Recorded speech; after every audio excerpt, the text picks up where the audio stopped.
Ciao ragazzi, bentornati al corso di Power BI. Oggi vedremo la seconda parte, quindi cominceremo a trattare le Power Query e andremo a vedere come configurare le Power Query al primo utilizzo. Non è necessariamente obbligatorio fare questa configurazione qua, ma io ve la consiglio per poter lavorare meglio successivamente, soprattutto se lavorate in team, quindi in gruppo. Fare questa configurazione qua evita l'uscita di messaggi indesiderati, oppure se andate a fare degli aggiornamenti in automatico oppure create un report voi e poi lo date a un vostro collega che aggiorna a sua volta il vostro report, al vostro collega usciranno dei messaggi che a voi non escono. Quindi configurando bene le Power Query, oltre a renderle anche più veloci, riuscirete a lavorare meglio in team. Andiamo a vedere subito una cosa. Quindi uno dei messaggi, ad esempio, che vi può comparire è: voi create il report, fate refresh e vi esce questa cosa qua. Se già provate a usare Power Query e vi esce già questa cosa qua, è perché non lo avete configurato come bisogna configurarlo. Allora, se andiamo nel menu dati, e qui abbiamo Power Query, quindi dove c'è nuova query, andiamo in fondo e vediamo, ad esempio qui, io ho aperto un file che ha già delle connessioni, così vedete che cosa c'è sotto. Impostazione origine dati vi fa vedere praticamente ehm, le connessioni che ci sono all'interno del report con Power Query. Facendo modifica autorizzazioni, io posso scegliere il livello di privacy, le credenziali da applicare e così via, se crittografare il dato, eccetera.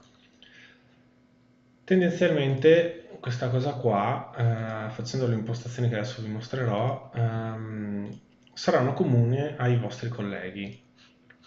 Allora, andiamo, sempre nuova query, opzioni query. Ecco qua, questo è il pannellino di configurazione di Power Query. Allora, io ce l'ho già configurato, voi non avrete attiva questa opzione qua, caricamento dati veloce. Caricamento dati veloce mette in uno stato Excel che lo frizza un pochino, però mettendo questa cosa qua magari non riuscite a lavorare mentre carica i dati, però lui riuscirà a recuperare i dati con molta più velocità di prima, quindi vi consiglio di attivarlo. Di default non è attivo. Questa è la cache che utilizza Power Query, la lascio a 4 giga che basta e avanza. Editor di query, qui lascio la configurazione standard tendenzialmente, se volete cambiare qualcosa vedete voi. Sicurezza, ecco qua, di default questa è attivata, quindi richiedi l'approvazione dell'utente per le nuove query native sul database. Ogni volta che fate una nuova query escono messaggi pop-up fastidiosi, quindi andiamo a disattivarla, così non vi richiederà più l'approvazione per nuove query. Privacy, qui di default è su combina i dati in base alle impostazioni di livello di privacy. Qui andiamo ad ignorarli, così modificando questa opzione anche i vostri colleghi, quando andranno a fare un refresh su un report che avrete fatto voi, funzionerà senza nessun pop-up fastidioso. Impostazioni internazionali vanno bene così come sono. Account, se accedete, vi dà delle cose in più, non lo approfondiamo in questo momento. Diagnostica va bene così com'è. Caricamento dati.